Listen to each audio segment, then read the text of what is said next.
Hello guys, welcome to Mahi Lohendra channel. ఈ రోజు ఈ వీడియోలో సౌత్ ఆఫ్రికా లీగ్ లో 10th మ్యాచ్ అయిన Joburg Super Kings versus Pretoria Capitals match analysis and prediction చూద్దాం. సో ఫస్ట్ గా చూసుకుంటే ప్రిటోరియల్ క్యాపిటల్స్ యొక్క టీమ్ అనాలిసిస్ చూద్దారి. సో ఇందులో మనందరికీ తెలుసు. సో కెప్టెన్ వచ్చి రోషో ఉండొచ్చు. దెన్ నెక్స్ట్ అలాగే బ్యాట్స్మెన్ వచ్చి వెరైన్ ఉండొచ్చు. అంటే another batsmen like Rahmanullah Gurbaz ఉండొచ్చు అండ్ జాక్స్ ఉండొచ్చు. దెన్ ఇంకా ఆల్రౌండర్ లో Neesham important allrounder and bowling వస్తే నాచ్ Pretorius. These are all basic bowlers. So ఇక్కడ చూసుకుంటే బ్యాటింగ్ చూసుకుంటే కనుక రోసో, రామదుల్లా, గుర్బాజా చాలా ఇంపార్టెంట్ బ్యాట్స్మెన్స్. సో మనకు అందరికీ తెలుసు. సో లాస్ట్ మ్యాచెస్ లో గుర్బాజా చాలా తక్కువ స్కోర్ లో ఎక్కువ రన్స్ కొట్టాడు. అందరూ కూడా ఫామ్ లో ఉన్నాడు. సో అలాగే జాక్స్ కూడా మంచి బ్యాటింగ్ అయితే చేయడం జరుగుతుంది ఈ లీగ్ లో. సో ఇద్దరు బ్యాట్స్మెన్స్ అయితే ఫామ్ లో ఉన్నారు. సో వన్స్ ఈ ఇద్దరు బ్యాట్స్మెన్స్ క్రీజ్ లో నుంచుంటే సో హైయెస్ట్ స్కోర్ చేయడం ఈజీయే. దెన్ నెక్స్ట్ చేజింగ్ లో కూడా వీళ్ళిద్దరు వన్స్ క్రీజ్ లో నుంచుంటే ఈజీగా చేయొచ్చు. ఇంకా నీసం చూసుకుంటే మంచి ఆల్రౌండర్. అట్ బ్యాటింగ్ ఇటు బౌలింగ్ లో కూడా సత్తా ఉంది. సో బ్యాటింగ్ పరంగా పరుగులు తీసే ఛాన్స్, స్ట్రైక్ రేట్ మెయింటైన్ చేసే సత్తా ఉంది. అలాగే బౌలింగ్ పరంగా సో కంట్రోల్ చేసి రన్స్ ని బౌలింగ్ వికెట్స్ తీసే సత్తా ఎక్కువ ఉంది. నెక్స్ట్ లివింగ్ స్టోన్ కూడా చాలా important player, all-rounder. Next North చూసుకుంటే మన అందరికి తెలుసు, వెరీ వెరీ స్పీడ్ స్టార్. మన ఐపీఎల్ లో కూడా చాలా ఫాస్ట్ బౌలింగ్ వేశాడు. సో అటు స్టార్టింగ్ ఓవర్ లో ఇటు డెత్ ఓవర్స్ లో కూడా బౌలింగ్ బాగా వేస్తాడు. సో వికెట్స్ అయితే అవసరమైన టైంలో తీసే సత్తా నార్త్ కి అయితే ఉంది. సో ఇంకా ప్యానెల్ మిగతా బౌలర్స్ తో చాలా స్ట్రాంగ్ గా ఉందని చెప్పుకోవచ్చు టీము. సో ఇది ప్రిటోరియా క్యాపిటల్స్ యొక్క టీమ్ అనాలిసిస్. దెన్ ఇంకా జోబర్గ్ సూపర్ కింగ్స్ చూసుకుంటే కనుక కెప్టెన్ మన అందరికీ తెలుసు, Faf du Plessis, Conway, then Bracewell, Moeen Ali. So bowler విషయానికి వస్తే తాహిరా, పతిరానా, హెన్రిక్స్. సో ఇక్కడ ఈ team Joburg Super Kings team అయితే చాలా స్ట్రాంగ్ గా ఉందని చెప్పుకోవచ్చు మనం బేసిక్ గా చూసుకుంటే. సో ఇక్కడ బేసిక్ గా ఫస్ట్ చూసుకుంటే కనుక ఫ్యాబ్ డూప్లెసిస్ మన అందరికి తెలుసు. So best captain and best batsmen. So south Africa తరఫున చాలా మ్యాచ్లు ఆడాడు. సో పర్ఫార్మెన్స్ ఇచ్చాడు. అటు ఐపీఎల్ లో కూడా చాలా మంచి పర్ఫార్మెన్స్ అయితే ఇచ్చాడు. అతి తక్కువ బాల్ ఎక్కువ రన్స్ అయితే కొడతాడు. వన్స్ క్రీజ్ లో నుంచి ఉంటే బౌలర్కి చుక్కలే చూపిస్తాడు.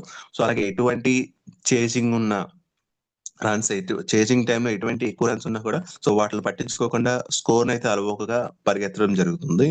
కాన్వే చూసుకుంటే న్యూజిలాండ్ వికెట్ కీపర్ అండ్ మంచి బ్యాట్స్మెన్. సో రీసెంట్ గా చాలా మంచి ఫామ్ లో ఉన్నాడు. సో ఇదేనా కూడా సో వన్ స్క్రీన్ లో నుంచి ఉంటే అవతల వాళ్ళకి ఇంకా చుక్కలే అని చెప్పొచ్చు బౌలర్స్ కి. సో అటు సైడ్ బౌలర్ ఎటువంటి బౌలర్ ని ఆలోచించాడు. సో పిచ్ ని బేస్ చేసుకుని తన బ్యాటింగ్ టెక్నిక్ అయితే యూజ్ చేసుకుని రన్స్ అయితే ఈజీగా కొడతాడు. ఇక బ్రేస్వెల్ చూసుకుంటే మంచి బ్యాట్స్మెన్. మొయిన్ అలీ కూడా చూసుకుంటే మంచి ఆల్రౌండర్ మనకి. సో అటు బ్యాటింగ్ లోనే ఇటు బౌలింగ్ లో కూడా చాలా దిట్ట అని చెప్పుకోవచ్చు. సో ఇంగ్లాండ్ తరఫున మంచి ఆల్రౌండర్ అని చెప్పుకోవచ్చు. సో దాని నెక్స్ట్ బౌలింగ్ విభాగానికి వస్తే ఇమ్రాన్ తాహిర్ అండ్ మతీసా పతిరానా. వీళ్ళిద్దరు చాలా ఇంపార్టెంట్ బౌలర్స్ అని చెప్పొచ్చు. పతిరానా మన అందరికీ తెలుసు, మలింగా అని చెప్తాం, శ్రీలంక ప్లేయర్. సో అతను వన్స్ యార్కర్స్ వేస్తే సో అటు బ్యాట్స్మెన్ ముప్పు తిప్పులు పడడం ఖాయం అనమాట. So Pathirana is the key player for bowlers లో. మంచి ప్లేయర్ ఇతను. కీ ప్లేయర్ కూడా ఇతనే అవుతాడు బౌలింగ్ విభాగంలో. దెన్ తాహిర్ తెలుసు మనకి, లెగ్ స్పిన్. సో అతని టెక్నిక్ ఆల్రెడీ వాళ్ళ పిచ్చెస్ కాబట్టి ఏ విధంగా బాల్ వేస్తే రన్స్ రాకుండా వికెట్ పడే అవకాశం ఉందో సో ఇమ్రాన్ తాహిర్ కి అయితే మంచి అవగాహన ఉంది, మంచి ఎక్స్పీరియన్స్ పర్సన్. సో ఇతను కూడా కీ ప్లేయర్ అవుతాడు అనమాట. ఇది ఓవరాల్ గా Joburg Super Kings match analysis and team analysis. Then next pitch విషయానికి వస్తే కనుక బేసిక్ గా ఈ మ్యాచ్ వచ్చి the wonder stadium, Johannesburg, South ఆఫ్రికాలో జరుగుతుంది. మ్యాచ్ అయితే 9 PM స్టార్ట్ అవుతుంది. సో ఇక లాస్ట్ 5 మ్యాచెస్ టీమ్ ఫామ్ చూసుకుంటే కనుక జోబర్గ్ సూపర్ కింగ్స్ వచ్చి లాస్ట్ 5 మ్యాచెస్ లో 4 మ్యాచెస్ విన్ అయింది, ఒక మ్యాచ్ ఓడిపోయింది. బట్ ప్రిటోరియా క్యాపిటల్స్ వచ్చి లాస్ట్ 5 మ్యాచెస్ లో 2 మ్యాచెస్ విన్ అయింది, 3 మ్యాచెస్ ఓడిపోయింది. సో ఈ 2 టీమ్స్ లో జోబర్గ్ కింగ్స్ అయితే కొంచెం ముందంజలో ఉందని చెప్పొచ్చు. సో ఓన్లీ ఒక మ్యాచ్ లాస్ అయింది లాస్ట్ 5 మ్యాచెస్ లో. సో అది ఆధిపత్యం అయితే ఇక్కడ జోబర్ సూపర్ కింగ్స్ ఉందని చెప్పొచ్చు. దెన్ నెక్స్ట్ లాస్ట్ 10 మ్యాచెస్ లో ఓన్లీ 3 మ్యాచెస్ ఆడ్ అయ్యి 2 టీమ్స్. అందులో జేఎస్కే వచ్చి 2 మ్యాచెస్ విన్ అయింది, పీసీ వచ్చి ఒక మ్యాచే విన్ అయింది. అంటే ఇక్కడ కూడా ఆధిపత్యం జేఎస్కే ఉందని చెప్పొచ్చు. నెక్స్ట్ పాయింట్ టేబుల్ చూసుకుంటే జేఎస్కే వచ్చి 2 మ్యాచెస్ లో 2 మ్యాచెస్ విన్ అయింది, అంటే 100% విన్ అయింది. సో 8 పాయింట్స్ ఉంది. అలాగే పీసీ వచ్చి 3 మ్యాచెస్ లో 1 మ్యాచ్ నెగ్గింది, ఒక మ్యాచ్ ఓడిపోయింది. టోటల్ 7 పాయింట్స్ తో నెక్స్ట్ ప్లేస్ లో ఉంది. బట్ ఒక మ్యాచ్ అయితే నో రిజల్ట్ అన్నమాట. సో దానివల్ల బేసిక్ గా అది రిజల్ట్ అయితే తెలియలేదు. నెక్స్ట్ టీమ్ యొక్క కంపారిజన్ లాస్ట్ 10 మ్యాచెస్ లో చూసుకుంటే జేఎస్కే వచ్చి లాస్ట్ 10 మ్యాచెస్ లో 60% విన్ అయింది. అంటే 6 మ్యాచెస్ విన్ అయింది. 139 average score, 209 highest score, lowest score వచ్చి 78. బట్ పీసీ వచ్చి లాస్ట్ 10 మ్యాచెస్ లో 40% విన్ అయింది. అంటే 4 మ్యాచెస్ విన్ అయింది. 161 average score, 214 highest score and lowest score వచ్చి 52.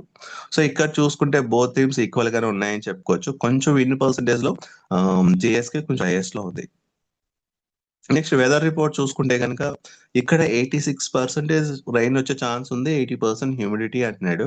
సో బట్ 86% రైన్ వచ్చే ఛాన్స్ ఉందంటే కొంచెం మనం ఆందోళన చెందవలసిన పరిస్థితి అది. సో ఒకవేళ రైన్ వచ్చినా కూడా సో మ్యాచ్ జరిగితే మనకి ఫుల్ ఎంటర్టైన్మెంట్ ఉంటుంది. తక్కువ అవర్స్ లో మ్యాచ్ జరిగిందంటే 10 అవర్స్ అలా 8 అవర్స్ 15 అవర్స్ లో మ్యాచ్ జరిగిందంటే మనకి ఇంకా ఎంజాయ్మెంట్ ఉంటుంది.